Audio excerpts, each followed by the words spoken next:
ಬಂದು ಹಾ. ಖಡ್ಗ ತಗೊಳದಿದ್ದು ಹೊಂಡ ಇದೆ, ಖಡ್ಗ ತೀರ್ಥ ಅಂತಾರತ್ತೆ. ಚೌಕನ್ ದೊಡ್ಡದೊಂದು ಐತಲ್ಲ, ಓಕೆ ಓಕೆ. ಅದು ಖಡ್ಗ ತೀರ್ಥ. ಖಡ್ಗ ತೀರ್ಥ. ಹಾ, ಖಡ್ಗ ತೀರ್ಥ. ಖಡ್ಗ ರಾಕ್ಷಸ ಸಂಹಾರ ಮಾಡ್ಕೊಂಡ್ ಬಂದು ಖಡ್ಗ ತೋದಿದ್ದು ಅಂತ ಅದು ಹೊಂಡ ಇದೆ. ಆ ಹೊಂಡದಲ್ಲಿ ಖಡ್ಗ ತೊಳ್ದಿರೋದು. ಖಡ್ಗ ತೋದಿದ್ದು, ಹೌದಾ? ಅದೇ ಖಡ್ಗ ತೀರ್ಥ ಅಂತಾರತ್ತೆ. ಒಬ್ಬ. ಮತ್ತ ಆ ಕಡೆ ಒಂದ್ ಐದು ಹೊಂಡ, ಅದು ದೇವಿ ನೀರ್ ಕುಡಿದಿತ್ತಂತಿದೆ. ಅದ್ರ ಬಾಜುನೇ ಐತೆ ಬಾಜುನೇ ಇರೋದು. ಅದ್ರ ಬಾಜು ಗೇಟ್ ಹಾಕಿದ್ದೈತೆ ನೋಡ್ರಿ. ಓಕೆ. ಅದನ್ನ ನೀರ್ ತಗೊಂಡ್ ಬಂದ್ ದೇವಿ ಪೂಜೆ ಮಾಡ್ತೇವೆ ನಾವು ಡೈಲಿ. ಆ ಪೂಜೆ ನೀರನ್ನೇ ಇಲ್ಲಿ ದೇವಿಗೆ ಬಡಿಸ್ತಾರೆ ನೀವು. ಶುದ್ಧವಾದ ನೀರನ್ನು. ಶುದ್ಧವಾದ ನೀರು ದೇವಿ ದಿನ ಬೆಳಿಗ್ಗೆ ಪೂಜಾಗ ಪೂಜೆಗೆ. ನಾವನ್ನ ಬಂದು ರೋಡ್ ಇಟ್ಕೊಂಡು ಹೋದ್ರೆ ಕಾಣದ್ ಬರುತ್ತೆ, ಒಂದ್ ಅರ್ಧ ಕಿಲೋಮೀಟರ್.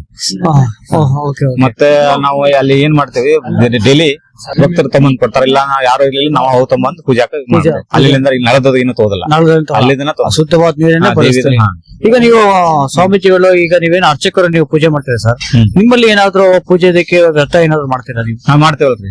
ಯಾವ ತರ? ಈಗ ಅದು ಹೇಳಿದ್ನಲ್ಲ ನಿಮ್ಗೆ, ಒಂದನೇ ದಿನ ಅಮಾವಾಸ್ಯ ದಿನ ಗೋಧಿ ನಿಧಿ ಹಾಕಿರ್ತೇವಿ, ಎರಡನೇ ದಿನ ಬುತ್ತಿ ಹಾರಿಸ್ತೇವ್ರಿ, ಮರನೇ ದಿನ ಸಾಯಂಕಾಲ ಮಹಾಮಂಗಾರತಿ ಪಾಲ್ಕಿ ಉತ್ಸವ ಆಗತ್ರಿ, ಒಂದನೇ ಪಂಚಮಿ ದಿನ ಲಾಸ್ಟ್ 5ನೇ ದಿನಕ್ಕೆ ಪಂಚಮಿ ಅಂತ ಆಚರಣೆ ಮಾಡ್ತೇವೆ ನಾವು. ಪಂಚಮಿ 5 ದಿನ ಮಾಡ್ತೇವೆ ಇಲ್ಲಿ.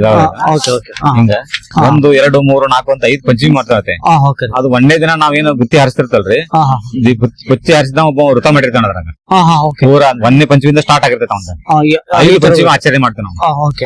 ಒಂದು ಪಂಚಮಿ ದಿನ ಏನು ಒಂದ್ ಪಂಚಮಿ ಏನಾಯ್ತು, ಸಾಯಂಕಾಲ ಇಲ್ಲಿ ದೇವಿಗೆ ನವಗ್ರಹ ಪೂಜಾ ಇರ್ತೈತಿ. ನವಗ್ರಹ ಪೂಜೆ, ಅನ್ನದ ಬಲಿದಾನ ಎಲ್ಲಾ ಮಾಡ್ತೇವೆ. ಅದರಂತರ ಎಲ್ಲರಿಗೂ ಭಕ್ತರು ಬಂದಾಗ ಮಹಾಪ್ರಸಾದ ವ್ಯವಸ್ಥೆ ಅದು ಪಾಲ್ಕಿ ದೇವಿಗೆ 5 ಸುತ್ತ ಪ್ರದಕ್ಷಿಣೆ ಆಗ್ತದೆ ಪಾಲ್ಕಿ. ಮತ್ತೆ ಆಮೇಲೆ ನಂತರ ದೇವಿ ವಾರದಿಂದ ಸೀದಲ್ಲಿ ಬಂಡಿಮಾಂಕಾಯಿ ಗುಡಿ ಅಲ್ಲಿ ಮಠ ಹೋಗಿರ್ತೈತಿ. ಅಲ್ಲಿ ಹೋಗಿ ದೇವಿಗೆ ಪೂಜಾ ಮಾಡ್ಕೊಂಡು ಖಡ್ಗ ತೊಳ್ಕೊಂಡು ಪೂಜಾ ಮಾಡ್ಕೊಂಡು ಮತ್ತೆ ಇಲ್ಲಿ ದೇವಸ್ಥಾನಕ್ಕೆ ಬಂದು ಒಳ್ಳೆ ಒಂದು 3 ಪ್ರದಕ್ಷಿಣೆ ಹಾಕಿ ಒಳಗ ಪಾಲ್ಕಿ ಇಡ್ತೇವೆ, ಮೂರ್ತಿ ಒಳಗಿಟ್ಟು ಆಮೇಲೆ ಮಹಾಮಂಗಾರತಿ ಆಗಿಂದ ಪ್ರಸಾದ ಚಲೋ ಆಗ್ತದೆ. ಅದರಂತರ ಏನ್ 5 ಮಾಡ್ತೇವೆ, 5 ಪಂಚಮಿ. 5 ಪಂಚಮಿ ಮಟ್ಟ ಒಬ್ಬ ಏನ ವೃತ ಮಾಡಿರ್ತಾನ, ಅವ ಏನ್ ಮಾಡ್ಬೇಕು, ಏನು ಹೊರಗಡೆ ಏನ್ ಚಪ್ಪಲಿ ಹಾಕೋಂಗಿಲ್ಲ, ಊರ್ತಂಗಿಲ್ಲ, ಕಟಿಂಗ್ ಮಾಡ್ಸೋಂಗಿಲ್ಲ. ಇದೆಲ್ಲ ಇದೆ. ಹೌದು, ವೃತ ಇರ್ಬೇಕು. ಇದೆಲ್ಲ ಇದೆ. ಹೌದು, ದೇವಸ್ಥಾನ ಬಿಟ್ಟು ಹೋಗಂಗಿಲ್ಲ, ದೇವಸ್ಥಾನ ಹದ್ ಬಿಟ್ಟು ಹೋಗಂಗಿಲ್ಲ. ಲಾಸ್ಟ್ ಅದ ಬನ್ನಿಮಂಗಾಯಿ ದೇವಸ್ಥಾನ ಅದನ್ನ ಅಷ್ಟು ದಾಟ ಹೋಗೋದು. ಅದನ್ನ ದಾಟಿ ನಂತರ ಮುಗಿ ಮಟ್ಟ ಎಲ್ಲಿ ಹೋಗಂಗಿಲ್ಲ. ಹೌದು, ಚಪ್ಪಲಿ ಹಾಕೋಂಗಿಲ್ಲ, ಊರ್ ಕಟ್ ಮಾಡಂಗಿಲ್ಲ, ಮತ್ತೆ ಕಟಿಂಗ್ ಮಾಡ್ಸೋಂಗಿಲ್ಲ, ಮತ್ತೆ ಪ್ಯಾಂಟು ಶರ್ಟ್ ಹಾಕೋಂಗಿಲ್ಲ. 2 ತಿಂಗಳು ಇರ್ತಾವ. ಅವ್ನು ನೀರು ಬೇರೆ, ಕುಡಿಯೋ ಬೇರೆ. ಹೌದಾ? ಹೌದು, ಅಲ್ಲಿ ದೇವಿ ಹೊಂಡದಾಗ ನೀರ್ ತಗೊಂಬಂದ ಕುಡಿಬೇಕು ಅವ್ರು. ಆ ದೇವಿ ಹೊಂಡ ನೀರನ್ನೇ ಸೇವಿಸ್ಬೇಕು. ಹೌದು. ಮತ್ತ ಡೈಲಿ ಕಡಬು ಅಥವಾ ಹೋಳಿಗೆ ನೈವೇದ್ಯ. ಒಂದು ಒಟ್ಟ ಅಷ್ಟ ಊಟ. 2 ಸಾಯಂಕಾಲ ಬೇಕಾದಷ್ಟು ಹಾಲು ಕುಡಿಬಹುದು, ನಾಷ್ಟ ಮಾಡ್ಬೋದು. ಊಟ ಮಾತ್ರ ಒಂದೇ ಟೈಮ್, ರಾತ್ರಿ ಇಡೋಂಗಿಲ್ಲ. ಒಂದೇ ಟೈಮ್ ಊಟ. ಆ ಊಟದಲ್ಲಿ ಏನಾದ್ರು ಏನ್ ಭಕ್ತಿ ಇದಾರೆ ದೇವಿಗೆ ಏನ್ ಮಾಡಿರ್ತಾರೆ ನೈವೇದ್ಯ, ಹೋಳಿಗೆ ಅಥವಾ ಕಡಬು, ಅದನ್ನ ಮತ್ತೇನಿಲ್ಲ. ಹೋಳಿಗೆ, ಕಡಬು ಅಥವಾ ಬಂಗ್ ಗೋಧಿ ಹುಗ್ಗಿ ಪಾಯಸ ಇದ್ ಮಾಡ್ಬೋದು ಅಷ್ಟೇ. ಮತ್ತೆ ಇಲ್ಲಿ ಏನೋ ಅಂತ ಏನಾದ್ರು ಇದು ಇಲ್ಲ, ಮಾಂಸಾಹಾರ ಏನಿಲ್ಲ. ಯಾರು ದೇವಿಗೆ ನಮ್ ಪ್ರಾಮುಖ್ಯತೆ ಅಂದ್ರೆ ಮುಖ್ಯ ಗೋಧಿ ಹುಗ್ಗಿ ಪಾಯಸ, ಕಡಬು, ಹೋಳಿಗೆ, ಇವ 3 ಅಷ್ಟೇ. ಸರ್, ಇಲ್ಲಿ ಯಾವ ಯಾವ ಜನಾಂಗ ಅಂದ್ರೆ ಎಲ್ಲಾ ಜಾತಿಯವರು ಬರ್ತಾರೆ, ಎಲ್ಲಾ ಜಾತಿ ಭಾವ್ಯಕತೆ ಇದೆ ಇಲ್ಲಿ ಅಂತ ನಾವು ಕಾಳಿಕತೆಯಲ್ಲಿ ಇದ್ ಮಾಡ್ತೀವಿ ಸರ್. ಸರ್, ಅದಾದ್ಮೇಲೆ ಈ ದೇವಿ ನೀವೆಲ್ಲ ಇಷ್ಟು ಇದೆಲ್ಲ ಇಲ್ಲಿ ನಾವು ಬರ್ತಾರೆ ಆಯ್ತಾ. ಇವಾಗ ದೇವಿ ಮೂರ್ತಿನ ನಾವು ವಿಡಿಯೋ ಮಾಡ್ಕೋಬೇಡಿ ಅನ್ನೋ ಉದ್ದೇಶ ಅಂದ್ರೆ ಏನ್ರಿ, ಎಲ್ಲಾರು ಏನೇನ್ ಮಾಡ್ತಾರೆ ಈಗ ಎಲ್ಲಾ ಗೊತ್ತೈತಲ್ಲ, ಏನೇನಾರ ಮಾಡ್ತಾರ, ಬಂದೈತಿ ಎಡಿಟ್ ಮಾಡ್ತಾರ, ಏನೇನೋ ಬಂದ್ ಎಲ್ಲೆಲ್ಲರೂ ಏನೇನ್ ಮಾಡ್ಕೊಂಡ್ ಬಿಡ್ತಾರ. ಅದ್ರ ಸಂಬಂಧ ಎಲ್ಲಾ ದೇವಸ್ಥಾನ, ನಮ್ ದೇವಸ್ಥಾನ ಎಲ್ಲಾ ಹಳೆ ಕಾಲ ದೇವಸ್ಥಾನಕ್ಕೆ ಹಳೆ ಕಾಲದ್ದು ಏನೋ ಇರ್ಲಿ, ಏನ್ ಮಾಡಿ ಎಲ್ಲಾ ಏನೇನು ಮಾಡ್ಕೊಂಡ್ ಬಿಡ್ತಾರ್ರಿ. ತಮ್ಗೆ ಹೆಂಗ್ ಬೇಕಾದಂಗ ಮಾಡ್ಕೊಂಡ್ಬಿಟ್ಟು ಎಲ್ಲೆಲ್ಲ ಎಡಿಟ್ ಮಾಡ್ಕೊಂಡು ಏನೇನ್ ಮಾಡ್ಕೊಂಡ್ ಬಿಡ್ತಾರ. ಅದ್ರ ಸಂಬಂಧ ದೇವಿ ನಾವು ಸ್ವಲ್ಪ ನಾವು ಹೌದು ಮಾಡ್ಬೇಕಲ್ರಿ, ಪಾವಿತ್ರತೆ ಉಳಿಸ್ಕೋಬೇಕು. ಅದ್ರ ಸಂಬಂಧ ನಾವು ಫೋಟೋ ನಿಷೇಧ ಇಲ್ಲ. ನೀವು ಪಾವಿತ್ರತೆ ಅಂತ 100% ಪಾವಿತ್ರತೆ ಇದೆ ಇಲ್ಲ. ಯಾಕಂದ್ರೆ ನೀವು ವ್ರತಗಳಲ್ಲಿ ನನಗೆ ಭಯ ಆಗ್ತಾ ಇದೆ ನನಗೆ. ಅದು ಸಾಮಾನ್ಯ ಮನುಷ್ಯ ಮಾಡಕ್ಕಾಗಲ್ಲ. ಯಾಕಂದ್ರೆ ದೈವಿಕ ಶಕ್ತಿ ಇದ್ದವರು, ದೈವಿಕ ಕೃಪೆ ಇದ್ದವರು ಮಾತ್ರ ಮಾಡಕ್ಕಾಗುವಂತ ವ್ರತಗಳದು. ನಮ್ಮಂತೂ ಸಾಮಾನ್ಯ ಮನುಷ್ಯ ಮಾಡಕ್ಕಾಗದಂತ. ಯಾಕಂದ್ರೆ ನಾವು 2 ತಿಂಗಳು ಅರ್ಥ ಮಾಡ್ಬೇಕು. ಆನಂತರ ಅದ್ರಾಗ ಒಳಗ 2 ವಯಸ್ಸಾಗದ ಅಥವಾ ಜ್ಯೇಷ್ಠದಾಗ ಅಧಿಕ್ ಬಿತ್ತಂದ್ರ 3 ತಿಂಗಳು ಆಗತ್ತದ. ಹೌದಾ? ಹೌದು, ಅಧಿಕ್ ಜಾಸ್ತಿ ಆಗ್ಬಿಡ್ತೈತಿ. ಈಗ ನೋಡ್ರಿ, ಈಗ 7 ಪಂಚಿ ಬಂದಾವ, ಅಧಿಕ್ ಬಿದ್ದೈತಿ, ಜ್ಯೇಷ್ಠದಾಗ ಬಿದ್ದೈತಿ. 7 ಬಂದಾವ. 7 ಪಂಚಿ ಮಟ್ಟ ಅವ್ನು ವ್ರತ ಮಾಡ್ಲೇಬೇಕು. ಹೌದು, ಅಷ್ಟು ಕಠಿಣ ವ್ರತ ಆಯ್ತದ. ನೋಡಿ ಪ್ರಿಯ ವೀಕ್ಷಕರೇ, ನಾವು ಒಂದು ಮತ್ತ ದೇವಿದು ನೀವ್ ಏನ್ ಅನ್ಕೊಂಡಿರ್ತೀರಿ ಹಾ ಸಿದ್ಧಿ ಕರೆಕ್ಟ್. ಸಿದ್ಧಿ ಕರೆಕ್ಟ್. ನೀವ್ ಏನ್ ಬೇಕಾದಿರ್ಲಿ ದೇವಿಗೆ ಹಾಕದ ಸಾರಳಿಗ್ರಾಮ್ ಶಿಲೆ ಇದೆ ಈಗ. ಓಕೆ ಹಾ ಮತ್ತ ಕಾಳಿಕಾದೇವಿ ಮೂಲ ಸ್ಥಳ. ಮೂಲ ಸ್ಥಳ. ಹೌದು, ಇಷ್ಟು ಹೌದು. ದೊಡ್ಡ ದೇವಿ. ಮತ್ತ ನಿಮ್ಗೆ ಹೆಂಗ ನೀವು ಉಗ್ರ ಅಂದ್ರೆ ಉಗ್ರ, ಸೌಮ್ಯ ಅಂದ್ರೆ ಸೌಮ್ಯ ಆ ಹೌದು. ತರ ಕಾಣ್ತಾವ ನಿಮ್ಗೆ. ಹೌದೌದು ನನಗೆ ಹೆಂಗ್ ಮಾಡ್ಕೊಂತೀರಿ, ನಿಮ್ಗೆ ಯಾವ ದೃಷ್ಟಿ ದೇವಿಗೆ ಯಾವ ನಮನಿ ಇರ್ತೀರಿ ನಿಮ್ಗೆ ಭಾವನೆ ಓಕೆ. ಆ ಟೈಪ್ ನಿಮ್ಗೆ ಓ, ದರ್ಶನ ನಮ್ಮ ಕೊಡ್ತಾರೆ. ಭಾವನೆ ಮೇಲೆ ಹೌದು. ದೇವಿ ಮೂರ್ತಿ ಕಾಣುತ್ತೆ. ಹೌದ್ರಿ, ಅಪ್ಪ ಹಾ. ಅದ್ಭುತ ಇದು. ಅದ್ಭುತ. ಮತ್ತೆ ನೀವ್ ಏನ್ ಅನ್ಕೊಂಡಿರ್ತೀರಿ ಹಾ ಓಕೆ ನೂರಕ್ ನೂರ ಸಕ್ಸಸ್ ಸಕ್ಸಸ್ ಆಗುತ್ತೆ. ಅಷ್ಟು ಸಿದ್ಧಿ ಮತ್ತು ಅಷ್ಟು ಇಲ್ಲಿ ಶಕ್ತಿ ಆಗಿದ್ದವ್ರಿಗೆಲ್ಲ ಬಹಳ ರೀ. ಬಹಳ ಉದಾಹರಣೆ ಯಾವ ಇದೆ. ಜನಾಂಗ ಆಗೈತಿ ಇವೆಲ್ಲ.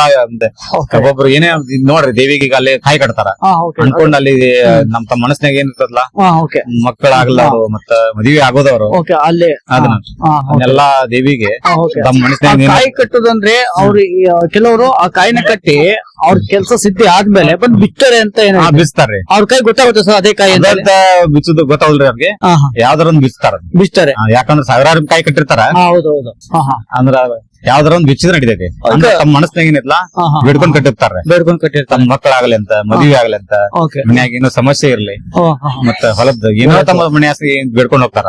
ಓಕೆ ಹಾ ಹಾ ಬೇಡ್ಕೊಂಡ್ ಹೋಗಿ ಕಟ್ತಾರ. ಹಾ ಕಟ್ಟಿಂದ ಅವ್ರ ಕೆಲಸ ಈಡೇರಿಂದ ಓಕೆ ದೇವಿಗೆ ಅಭಿಷೇಕ ಕಾಣಿಕೆ ಏನಾರು ಕೊಟ್ಟು ಬಂದ್ ಬೀಸ್ತಾರ. ಈಗ ಹಸಿರು ಬಟ್ಟೆ ಜಾಸ್ತಿ ಕಾಣ್ತಾ ಸರ್ ಅಲ್ಲಿ. ಹೌದು, ಆ ಅದು- ದೇವಿಗೆ ಹಸಿರ ಪ್ರಿಯ ಅದ. ಹಸಿರು ಪ್ರಿಯ. ಹಾ. ಹಸಿರು ಹಸಿರು ಬಣ್ಣ. ಹಸಿರು ಬಣ್ಣ ಅಂದ್ರೆ ಹಾ, ಆಕಿ ಹಸಿರು ಕಾಳಿಕೆ ಸೀರೆ. ದೇವಿ ಹಸಿರು ಹಾ. ಸೀರೆ ಅಂದ್ರೆ ಬಹಳ ಬಹಳ ಇಷ್ಟ ಇಷ್ಟ ಆಗಿದೆ ದೇವರಿಗೆ. ದೇವಿಗೆ. ಸರ್ ಇದು ಸಂಕಷ್ಟಿ ಈಗ ಅದೇನೋ ಸಂಕಷ್ಟ ಏನೋ ಅದೇನೋ ಮಾಡ್ತಾರಲ್ಲ ಸರ್. ಈಗ ಎಕ್ಸಾಂಪಲ್ ನಾವೇನೋ ಬೇಡ್ಕೋಬೇಕು ಅಂದ್ರೆ ಹಾ. ಸಂಕಲ್ಪ ಸಾರಿ ಹಾ, ಸಂಕಲ್ಪ. ಅದು ಹೆಂಗೆ ಮಾಡ್ಬೇಕು? ನೀವೇನ್ ಅದೇನಿಲ್ಲ, ನಾವು ನಿಮ್ಗೆ 150 ರೂಪಾಯಿ ಇದೀನಿ ಚಾರ್ಜ್ ಇದೆ. ಓಕೆ ಸರ್ ಅದನ್ನ ಹೋಗಿ ನಾವು ರಿಸಿಟ್ ತಗೊಂಡ್ ಅಲ್ಲಿ ಗುಡಿಯಾಗ ಕೊಟ್ರ Okay. ಎಲ್ಲಾ ಕಟ್ಟಿ ಪೂಜೆ ಮಾಡಿ ದೇವಿ ತೀರ್ಥ ಹಾಕಿ ಕುಂಕುಮ ಅರಿಶಿನ ಹಚ್ಚಿ ನಮಸ್ಕಾರ ಮಾಡಿ ನಿಮ್ಗೆ ಸಂಕಲ್ಪ ಮಾಡ್ತಾರ ಅಲ್ಲಿ ಹೆಸರು ನಿಮ್ಮ ಹೆಸರು ತಗೊಂಡ ಓಕೆ ಸಂಕಲ್ಪ ಮಾಡಿ ದೇವಿ ಮುಟ್ಟಿಸ್ಕೊಡ್ತಾರ. ಓಕೆ ನಿಮ್ ಮನಸ್ನಾಗ ಏನಿಲ್ಲ ದೇವಿಗೆ ಬೇಡ್ಕೋದ್ ನೀವು ಈ ಹೊರಗಡೆ ಬಂದ್ ಕುಂತು ದೇವಿ ಎದುರಿಗೆ ಕುಂತು ಬೇಡ್ಕೊಂಡು 3 ಅಥವಾ 5 ಸುತ್ತ ಪ್ರದಕ್ಷಿಣೆ ಹಾಕಿ ಕಟ್ಟಬೇಕು. ಕಟ್ಟಬೇಕಾದ ಹಾ, ಓಕೆ ನಮ್ ಕೆಲಸ ನಿಮ್ಗೆ ಹಿಂಗ ಆಗ್ಲಿ ಅಂತ ದೇವಿಗೆ ಬೇಡ್ಕೊಂಡ Okay. ನಮ್ದೆಲ್ಲ ನಿಮ್ದು ಪರಿಹಾರ ಆತಂದ ಕೆಲಸ ಆಗತ್ತಂದ್ರ ನೀನು ಬಂದ್ ಅಭಿಷೇಕ ಮಾಡಿಸಿ ಕಾಯಿ ಅಭಿಷೇಕ ಮಾಡಿಸಿ. ಬೇಡ್ಕೊಂತಾರ. ಆ ಪ್ರಕಾರ ಮತ್ತೆ ಅದು ಬಂದಿದ್ದಾಗಿಂದ ಮಾಡ್ತಾರ. ಈಗ ಒಂದ್ ವೇಳೆ ಏನು ಗೊತ್ತೇ ಇರಲ್ಲ, ಈ ದೇವಸ್ಥಾನನೇ ಕೆಲವರು ಗೊತ್ತೇ ಇರಲ್ಲ, ಏನೋ ಒಂದ್ ನಿಮ್ಮ ದೇವರ ವಿಶೇಷತೆ ನೋಡಿ ಬರ್ತಾರೆ ಹಾ. ಅಂತ ಭಕ್ತರುಗಳಿಗೆ ಮಾರ್ಗದರ್ಶನ ಯಾರು ಕೊಡ್ತಾರೆ? ನಾವ್ ಹೇಳ್ತೀವಿ, ನೀವೇ- ಹೇಳ್ತಾರೆ ಅವ್ರು ಎಲ್ಲ ಹೇಳ್ತಾರೆ. ಎಲ್ಲ ನೀವು ಏನ್ರಿ ಆಚಾರ ಇಲ್ಲಿ ಬಂದ್ ಮಾಡಾತೀರಿ, ನೀವು ಏನ್ರಿ ಇದು ಕಟ್ಟಿದ್ದು ಅಂತಾರ. Okay. ನಾವ್ ಹಿಂಗ್ರಿ ನಮ್ಮ ಮನಸ್ಸಿನ ಹೆಂಗ್ ಬೇಡ್ಕೊಂಡ್ ಕಟ್ಟಿ ಹೋಗ್ತಾರ ಸಂಕಲ್ಪ ಕಾಯಿ ಅಂತ ಆಯ್ತ್ರಿ ನಾವು ಒಂದ್ ಕಟ್ಕೊಟ್ರಿ ಅಂತಾರ. ಓಹೋ. ಮತ್ ದೇವಿದ ಛತ್ರಿ ಕೇಳ್ತಾರ, ಅವ್ರಿಗೆ ಹೇಳ್ತೀವಿ.